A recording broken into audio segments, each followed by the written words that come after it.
شكرا يا ربي شكرا هديت قلبي شكرا نورت دربي شكرا شكرا يا ربي شكرا يا ربي. السلام عليكم ورحمة الله وبركاته. أعوذ بالله من الشيطان الرجيم. بسم الله الرحمن الرحيم. الحمد لله رب العالمين. اللهم صل على سيدنا محمد وعلى آل سيدنا مولانا محمد. رب اشرح لي صدري ويسر لي أمري واحلل عقدة من لساني يفقهوا قولي. أعوذ بكلمات الله التامة من كل شيطان وهامة ومن كل عين لامة ولا حول ولا قوة إلا بالله العلي العظيم. ബഹുമാനരായ സഹോദര സഹോദരിമാരെ, സൂറത്തുൽ ഖിയാമ ആണ് നമ്മൾ പഠിച്ചുകൊണ്ടിരിക്കുന്നത്. 13 ആയത്തുകളാണ് പഠിച്ചു കഴിഞ്ഞത്. ഇൻഷാ അല്ലാഹ് ഇനി 14 മുതൽ പഠിക്കാൻ തുടങ്ങാം. ബിസ്മില്ലാഹിർ റഹ്മാനിർ റഹീം. ബലിൽ ഇൻസാനു അലാ നഫ്സിഹി ബസീറ വലൗ അൽഖാ മആദീറ. സദഖല്ലാഹുൽ അലിയ്യുൽ അളീം. 14ഉം 15ഉം ആയത്തുകളാണ് ഞാൻ ഓതി വച്ചത്. തൊട്ടു മുമ്പുള്ള ആയത്തുകളിൽ നമ്മൾ പറഞ്ഞത് ഖിയാമത്ത് നാൾ സംഭവിക്കുമ്പോൾ എവിടേക്കാണ് ഓടി രക്ഷപ്പെടുക, എവിടെയാണ് അഭയസ്ഥാനം എന്ന് ചോദിച്ച് പരക്കം പായുന്ന മനുഷ്യൻ, അതിന് അല്ലാഹു തആല തന്നെ മറുപടി പറഞ്ഞു, അങ്ങനെ ഒരു അഭയസ്ഥാനം വേറെ ഇല്ല. അള്ളാഹുവിൻ്റെ അടുത്തേക്കല്ലാതെ വേറെ എവിടേക്കും നിങ്ങൾക്ക് ചെല്ലാനില്ല.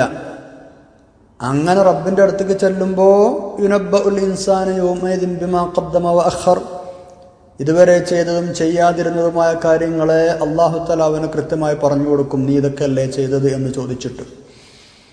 ഇനി അല്ലാഹു തആല അതുമായി ബന്ധപ്പെട്ട് തന്നെയാണ് 14ാമത്തെ ആയത്തും പറയുന്നത്, ബലിൽ ഇൻസാനു അലാ നഫ്സിഹി ബസീറ വലൗ അൽഖാ മആദീറ. മനുഷ്യൻ ഇപ്പറഞ്ഞത് മാത്രമല്ല, ബൽ അത്രയുമല്ല, മനുഷ്യൻ തന്നെ അവനെതിരിൽ ഒരു തെളിവാണ്. വലൗ അൽഖാ മആദീറ, തൻ്റെ ഒഴിവ് കഴിവുകൾ അല്ലെങ്കിൽ തൻ്റെ കാരണങ്ങൾ, തൻ്റെ എക്സ്ക്യൂസുകൾ അവൻ സമർപ്പിച്ചാലും ശരി. ബൽ, ഇങ്ങനെയൊന്നുമല്ല, ഇത്രയുമല്ല കാര്യങ്ങളൊക്കെ അല്ലാഹു തആല അവന് പറഞ്ഞു കൊടുക്കും. അഭയസ്ഥാനം എവിടെയെന്ന് ചോദിക്കും, അങ്ങനെയാകും ഇങ്ങനെയാകും എന്നൊക്കെ പറഞ്ഞല്ലോ. അത്രയുമൊന്നുമല്ല. എന്താ സംഭവിക്കാൻ പോണത്? മനുഷ്യൻ തന്നെ, അൽ ഇൻസാനു മനുഷ്യൻ, അലാ നഫ്സിഹി അവൻ്റെ ശരീരത്തിനെതിരിൽ തന്നെ, അവനെതിരിൽ തന്നെ ബസീറത്തുൻ ഒരു തെളിവാണ്. അപ്പം ഞാനിപ്പോൾ അവനോട് കാര്യങ്ങൾ ഇങ്ങനെ പറഞ്ഞു കൊടുക്കും എന്നല്ല തൊട്ടു മുമ്പ് അല്ലാഹു തആല പറഞ്ഞത്. അങ്ങനെ പറഞ്ഞു കൊടുക്കേണ്ട കാര്യമില്ല. അങ്ങനെ പറഞ്ഞു കൊടുത്താൽ ഇനി അവനത് ചെയ്തിട്ടില്ല എന്നോ ഞാൻ അങ്ങനെയൊന്നും ചെയ്തിട്ടില്ല എന്നൊക്കെ പറഞ്ഞ് നിഷേധിക്കാൻ മതി, അവൻ്റെ കാരണങ്ങൾ നിരത്താൻ മതി, എക്സ്ക്യൂസുകൾ പറയാൻ മതി. പക്ഷേ അങ്ങനെ പറഞ്ഞിട്ട് എന്താ കാര്യം? അവൻ തന്നെ അവനെതിരിൽ തെളിവാണ് എന്ന് പറഞ്ഞാൽ അവൻ്റെ കൈയും കാലും ശരീരവും തൊലിയും അടക്കം സംസാരിച്ചു തുടങ്ങും, ഇവൻ ഇങ്ങനെ ചെയ്തിട്ടുണ്ട് എന്ന്. പിന്നെ ഇപ്പൊ യുനബ്ബഉൽ ഇൻസാനു, മനുഷ്യനോട് പറയപ്പെടും എന്ന് പറഞ്ഞ് അത്രയുമല്ല കാര്യം, അവന്റെ ശരീരം തന്നെ അവനെതിരെ സാക്ഷി നിൽക്കും. അവൻ തന്നെ അവന്റെ ശരീരത്തിനെതിരെ ഒരു തെളിവാണ്. അതാണ് ആയത്തിന്റെ അർത്ഥം. ബലിൽ ഇൻസാനു അലാ നഫ്സിഹി ബസീറ. അത്രയുമല്ല, മനുഷ്യൻ തന്നെ അവനെതിരിൽ ഒരു തെളിവാണ്. അഥവാ ഓരോ മനുഷ്യന്റെയും അവയവങ്ങൾ തന്നെ അവനെതിരെ സാക്ഷിയാവുന്നതാണ്. വായകൾക്ക് സീൽ വെക്കും, കുഞ്ഞു മിണ്ടണ്ടെന്ന് പറയും. പിന്നെ കൈകൾ സംസാരിക്കും, കാലുകൾ സാക്ഷി പറയും. പരിശുദ്ധ ഖുർആനിൽ യാസീനിൽ നമ്മൾ നിരന്തരം ഓതുന്ന ആയത്താണ് അൽയൗമ നഖ്തിമു അലാ അഫ്വാഹിഹിം വതുകല്ലിമുനാ ഐദീഹിം വഅർജുലുഹും സുബ്ഹാനല്ലാഹ് യക്സിബൂൻ. അൽയൗമ നഖ്തിമു അലാ അഫ്വാഹിഹിം, ഇന്നത്തെ ദിവസം അവരുടെ വായകൾക്ക് നമ്മൾ എന്താക്കും? സീൽ വെക്കും. വതുകല്ലിമുനാ ഐദീഹിം, പിന്നെ കയ്യും കാലും സംസാരിക്കുകയാണ് എന്താണ് അവർ ചെയ്തിരുന്നത് എന്ന്. യാസീൻ ഈ ആയത്ത് ഓതുമ്പോൾ നമുക്കെന്തെങ്കിലും പിന്നെ തോന്നാറുണ്ടോ? ഫീൽ ചെയ്യാറുണ്ടോ? എൻ്റെ വായയും ഇതുപോലെ മൂടിക്കെട്ടും എന്ന് നമ്മൾ ആലോചിക്കാറുണ്ടോ? എൻ്റെ കൈകളും കാലുകളും സംസാരിക്കും എന്നത് നമ്മുടെ മനസ്സിലേക്ക് ഓടി വരാറുണ്ടോ? അള്ളാഹു നമുക്ക് രംഗങ്ങൾ എളുപ്പമാക്കി തരട്ടെ. ആമീൻ. ബസീറ എന്നതാണ് ഇതിലെ ഒരു പുതിയ പദമായി വന്നത് അല്ലേ? ബസീറ എന്ന് പറഞ്ഞാൽ തെളിവ് എന്നിവിടെ അർത്ഥം വെക്കാം. അതേസമയം വ്യക്തതയും തെളിവും രണ്ടും കൂടെ ഒരുമിച്ച് കൂടുന്നൊരു പദമാണിത് എന്നാണ്. തെളിവ് എന്നതിന് അറബിയിൽ വേറെയും കുറേ പദങ്ങളുണ്ട്. ഹുജ്ജത്ത് എന്ന് ഉപയോഗിക്കും, ദലീൽ എന്ന് ഉപയോഗിക്കും. ഈ ഹുജ്ജത്ത് എന്നൊന്നും ഇവിടെ അല്ലാഹു തആല പറയാതെ, രണ്ടും തെളിവ് എന്നാണ് അർത്ഥം. ഹുജ്ജത്ത് എന്ന് പറയാതെ ബസീറ എന്ന് പറഞ്ഞത് കൊണ്ട് രണ്ടും ഉൾക്കൊള്ളാനാണ്. അതായത് തെളിവും വ്യക്തതയും, തെളിഞ്ഞ ഇതൊരു തെളിവാണ് സംഭവം. അവന്റെ പിന്നെ എന്താണ് പറയാ, അവൻ തന്നെ അവനെതിരിൽ ഒരു തെളിവാണ്. ആ തെളിവ് തന്നെ ഇനി ആരാരും വിശദീകരിക്കപ്പെടേണ്ടാത്ത വിധം വ്യക്തവുമാണ്.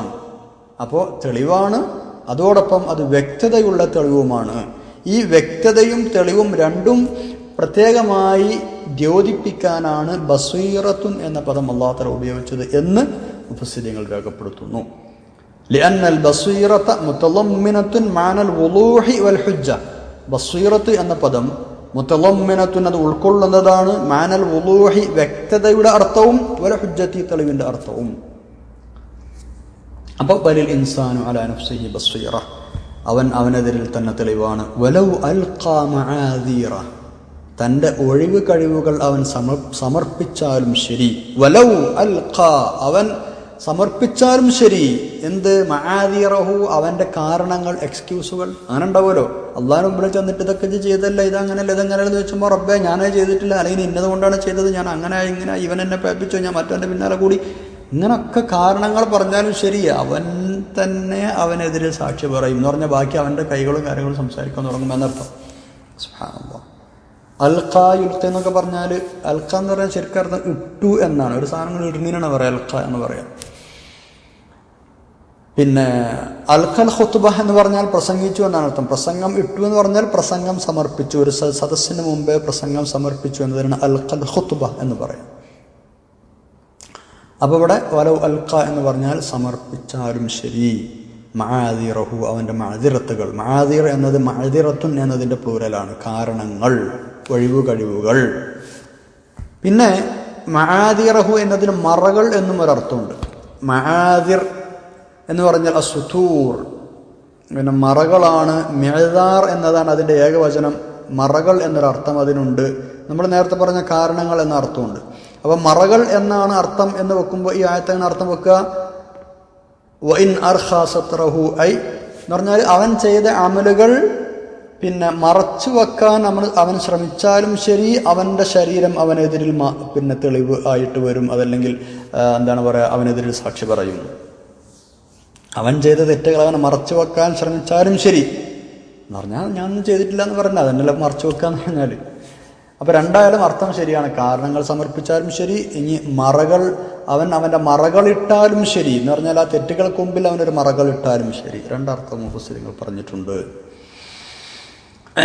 പ്രധാനമായും മുഫസ്സിരീങ്ങൾ പറഞ്ഞ അഭിപ്രായം കാരണങ്ങൾ അല്ലെങ്കിൽ എക്സ്ക്യൂസുകൾ, ഒഴിവ് കഴിവുകൾ സമർപ്പിച്ചാലും ശരി എന്നു തന്നെയാണ്. കാരണം വേറെയും പല ആയത്തുകളിലും അല്ലാഹു തആല ഇതേ പ്രയോഗം നടത്തിയിട്ടുണ്ട്.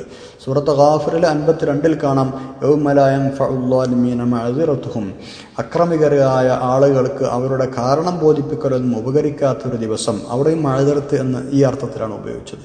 സൂറത്തുൽ മുർസലാത്തിലും പറയപ്പെട്ടിട്ടുണ്ട്, വലാ യുഅ്ദന ലഹും ഫയഅ്തദിറൂൻ, അവർക്ക് കാരണം ബോധിപ്പിക്കാൻ പോലും സമ്മതപൂർവ്വം കൊടുക്കില്ല. ചില ആളുകൾക്ക് അങ്ങനെയാണ്, ഞാൻ കുറേ കാരണങ്ങൾ നേരത്തെ പുറപ്പെടുമ്പോൾ വേണ്ട വേണ്ട മതി മതി എന്ന് പറഞ്ഞിട്ട് വാഹം മൂടിക്കെട്ടിയിട്ട് കൈകളോടും കാലുകളോടും സംസാരിക്കാൻ പറയുമെന്നാണ്. ഉഴുതിർ എന്ന് പറഞ്ഞാൽ കാരണം എന്നാണല്ലോ. ഉഴുതിർ അതിന് പോകുന്നതാണ് ഇതൊക്കെ. മഅദിറത്തുൻ, പിന്നെ മആദിർ ഒക്കെ അതിൻ്റെ ജംഅകളാണ്. യാ അല്ലാഹ്. അപ്പോൾ മനുഷ്യനെതിരെ തന്നെ തെളിവാണ് എന്ന് പറഞ്ഞാൽ എല്ലാ കാര്യങ്ങളും അവനക്ക് ശരിക്കും ബോധ്യവും. എന്നാലും പല ഒഴിവ് കഴിവുകളും പറയാൻ വേണ്ടി ശ്രമിക്കും. താൻ ചെയ്ത തെറ്റുകൾ നിഷേധിക്കാനായി ഞാൻ അങ്ങനെ ചെയ്തിട്ടില്ല എന്ന് പറഞ്ഞു നോക്കും. പക്ഷേ ഫലപ്പെടുകയില്ല. എന്താ ഫലപ്പെടാതിരിക്കാൻ കാരണം? അവൻ സ്വയം തന്നെ തനിക്കെതിരിൽ തെളിവും സാക്ഷിയും കൊണ്ടുവരും. ആരാണത്? അവൻ്റെ കൈകാലുകൾ, അവൻ്റെ തൊലി, ഇങ്ങനത്തെ കാര്യങ്ങളൊക്കെ അവൻ ചെയ്ത എല്ലാ കാര്യങ്ങളും വിളിച്ചു പറയാൻ തുടങ്ങും. കൈകളും കാലുകളും തൊലികളും ഒക്കെ. അപ്പം എൻ്റെ വായ അടഞ്ഞു പോകും. പിന്നെ പന്തവും കുറേ കാരണങ്ങൾ നികത്തിയിട്ട് കാര്യം ഇതാണ് ഇവിടെ ഉദ്ദേശം. അള്ളാഹിന് മുമ്പിൽ വന്നിട്ട് നിൽക്കുന്ന രംഗങ്ങൾ പല ഹദീസുകളിലും ഉണ്ട്. മനുഷ്യന്മാരിങ്ങനെ വന്നിട്ട് വിചാരണ നടക്കുമ്പോൾ അള്ളാഹു തആലയോട് പറയും, പടച്ചോനെ ഞാൻ വിശ്വസിച്ചിട്ടുണ്ട്, നിന്റെ കിതാബ് കൊണ്ട് വിശ്വസിച്ചിട്ടുണ്ട്, നിന്നെ കൊണ്ട് വിശ്വസിച്ചിട്ടുണ്ട്, റസൂല് വിശ്വസിച്ചിട്ടുണ്ട്, നിസ്കരിച്ചിട്ടുണ്ട്, നോമ്പ് വെച്ചിട്ടുണ്ട്, സ്വതക്ക കൊടുത്തിട്ടുണ്ട്, ഞാൻ ഇങ്ങനെ ആണ്ട് പുകഴ്ത്തി പറയും, ഞാൻ അങ്ങനെ ചെയ്തിട്ടുണ്ട്, ഇങ്ങനെ ചെയ്തിട്ടുണ്ട്, ഇങ്ങനെ പറയുമെന്നാണ് അള്ളാഹിന് മുമ്പിൽ എത്തിയാൽ. അപ്പോൾ അള്ളാഹു തആല പറയത്ര അവസാനം, അങ്ങനെയാണോ? എന്നാൽ ഒരു സാക്ഷിയെ ഞാൻ നിനക്കെതിരിൽ ഇപ്പോൾ അയക്കാൻ പോവുകയാണ്, അയാൾ പറയട്ടെ നീ എന്തൊക്കെയാണ് ചെയ്തത് എന്ന്. അപ്പോൾ ഇവങ്ങനെ ആലോചിക്കുന്ന, പഠിച്ചവനെ ആരപ്പം എനിക്കെതിരെ സാക്ഷി നിൽക്കാൻ ആളിഞ്ഞിവിടെ? ഇതിങ്ങനെ ആലോചിച്ച് നിൽക്കുന്ന സമയത്ത് ഫയുഖ്തമു അലാ ഫീഹി, അവൻ്റെ വായക്ക് സീല് വെക്കപ്പെടും. എന്നിട്ട് പറയുമ്പോൾ യുഖാലു, പറയപ്പെടും, ലിഫഖദിഹി, അവൻ്റെ തുടയോട്, വലഹ്മിഹി, അവൻ്റെ ഇറച്ചിയോട്, വഇളാമിഹി, അവൻ്റെ എല്ലിനോട്, ഇന്തിഖി, സംസാരിക്കുമെന്ന് പറയും. ഫതൻതിഖു ഫഖിദുഹു, അപ്പോൾ അവൻ്റെ തുടകൾ സംസാരിച്ചു തുടങ്ങും. വലഹ്മുഹു, അവൻ്റെ മാംസം സംസാരിച്ചു തുടങ്ങും. വഇളാമുഹു, അവൻ്റെ എല്ലുകൾ സംസാരിച്ചു തുടങ്ങും. ബിഅമലിഹി, അവൻ ചെയ്ത പ്രവർത്തനങ്ങൾ. വദാലിക ലിയുഅ്ദറ മിൻ നഫ്സിഹി, അവൻ പറഞ്ഞ കാരണമൊക്കെ എന്താവും ഈ പറയപ്പെട്ട സംസാരത്തോടുകൂടെ അതിനൊന്നും ഒരു പ്രസക്തിയും ഇല്ലാതെയായി മുനാഫിഖീങ്ങളാണ് ഇങ്ങനെ ഉണ്ടാവുന്നത്, അവരുടെ മേലാണ് അള്ളാഹു തആല കോപിക്കുന്നത് എന്നൊക്കെ ഹദീസുകളിൽ കാണാം. അള്ളാഹു നമ്മളെ കാത്തുരക്ഷിക്കട്ടെ. ആമീൻ. എന്ന് പറഞ്ഞാൽ അവൻ്റെ അവയവങ്ങൾ തന്നെ അവൻ്റെ ആ കാരണം ബോധിപ്പിക്കലുകൾ തള്ളിക്കളയുകയും അവനെതിരെ സ്വന്തം അവയവങ്ങൾ സാക്ഷ്യ പറയുകയും ചെയ്യും. ആ സാക്ഷ്യത്തിനെതിരെ എന്ത് തെളിവുകൾ പറഞ്ഞിട്ടും എന്ത് കാര്യം അതൊന്നും സ്വീകരിക്കൂല. സുബ്ഹാനല്ലാഹ്. അള്ളാഹു നമ്മളെ കാക്കട്ടെ. നിങ്ങളൊന്ന് ആലോചിച്ച് നോക്കുകയാണെങ്കിൽ നമ്മളെ ഈ പറയപ്പെട്ട ഭാഗങ്ങളൊക്കെ സംസാരിച്ച് തുടങ്ങിയാൽ എന്തായിരിക്കും അവസ്ഥ? മനസ്സറിഞ്ഞ് അള്ളാഹുവിനോട് തൗബ ചെയ്ത് മടങ്ങുക. നിരവധി തെറ്റുകൾ ചെയ്ത ആളുകളാണ്. അള്ളാഹു ഞങ്ങൾക്ക് നീ പുറത്തു വരണം തമ്പുരാനെ. ഞങ്ങൾ ആ തെറ്റുകളൊന്നും ഇനി ചെയ്യൂല റബ്ബേ. മനസ്സറിഞ്ഞ് തൗബ ചെയ്തിട്ട് ആ തെറ്റുകളിലേക്ക് പോകാതെ മുന്നോട്ട് പോകാൻ അള്ളാഹു നമ്മളെ തൗഫീഖ് തരട്ടെ. ആമീൻ യാ റബ്ബൽ ആലമീൻ. പരലോകത്ത് സത്യനിഷേധികൾ അവർ ചെയ്ത ശിർക്ക് പോലും നിഷേധിക്കാൻ ശ്രമിക്കും എന്ന് പരിശുദ്ധ ഖുർആനിൽ പരാമർശിച്ചിട്ടുണ്ട്.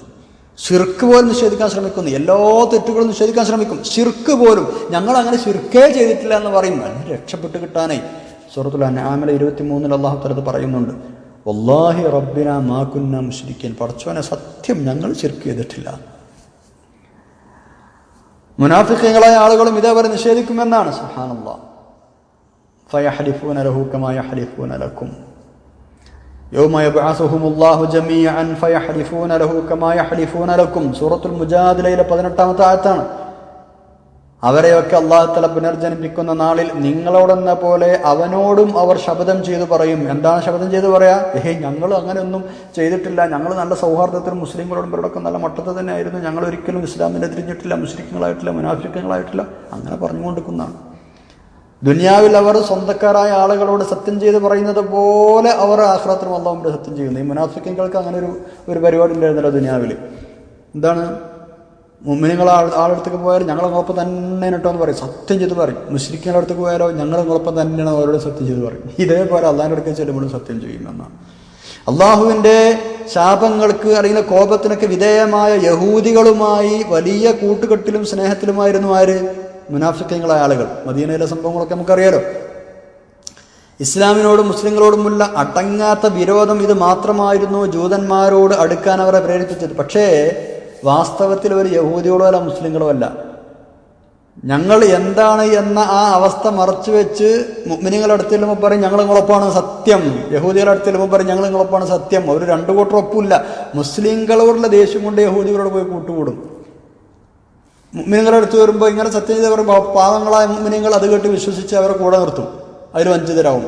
ഇതേപോലെയാണ് അല്ലാഹു തആല പറയുന്നത്, ഇത്തരക്കാർ നിങ്ങളോട് സത്യം ചെയ്ത് പറയുന്നത് പോലെ ഇഹലോകത്ത് വെച്ച് കള്ളസത്യം ചെയ്ത് കാര്യം നേടുന്നത് പോലെ അള്ളാഹുവിന്റെ സന്നിധിയിൽ വെച്ചും അവർ കള്ളസത്യം ചെയ്തു നോക്കും. അത് പ്രയോജനപ്പെടും എന്നവർ വിശ്വസിക്കും. പക്ഷേ അതൊരു പാഴ്വേല മാത്രമാണ് എന്ന് പറയേണ്ടതില്ലല്ലോ. അതാണ് ഈ ആയത്തിന്റെ അർത്ഥം. അപ്പോ ശിർക്ക് ചെയ്തിട്ടില്ല എന്നുപോലും അവർ നിഷേധിക്കാൻ വേണ്ടി ശ്രമിക്കും എന്ന്. ആ നിഷേധങ്ങൾക്ക് ഒരു പിന്നെന്താണ് പറയുക ഫലവും ഉണ്ടാവുകയില്ല. അവരുടെ ശരീരം തന്നെ അവർക്കിതിൽ തെളിവ് ആയിട്ട് സമർപ്പിക്കും. അല്ലെങ്കിൽ ആ കാരണങ്ങൾ തള്ളിക്കളയാൻ പാകത്തിലുള്ള വാദങ്ങൾ അവരുടെ അവയവങ്ങൾ തന്നെ വാദിക്കും എന്ന് ചുരുക്കം. ഇതാണ് ഈ ആയത്തിന്റെ അർത്ഥവും ആശയവും. അള്ളാഹു നമ്മളെ കാത്തുരക്ഷിക്കട്ടെ. ആമീൻ. ഇൻഷാ അല്ലാഹ് ഇനി നമുക്ക് ഇത് സംബന്ധമായി കുറച്ചുകൂടെ പറയാനുണ്ട്. ഈ ആയത്തിന്റെ മറ്റൊരു പരിപ്രേക്ഷ്യം, അതായത് മുഫസ്സിരീങ്ങളായ പണ്ഡിതന്മാർ ഈ ആയത്തിന് വിശദീകരിച്ച് പറഞ്ഞ ചില സംഗതികൾ നമ്മൾ പഠിക്കേണ്ട പാഠം നമുക്ക് അടുത്ത ക്ലാസ്സിൽ പഠിക്കാം. സുബ്ഹാനകല്ലാഹുമ്മ വബിഹംദിക അശ്ഹദു അല്ലാ ഇലാഹ ഇല്ലാ അൻത അസ്തഗ്ഫിറുക വഅതൂബു ഇലൈക്. ഇൻഷാ അല്ലാഹ്. അസ്സലാമു അലൈക്കും വറഹ്മത്തുള്ളാഹി വബറകാതുഹു.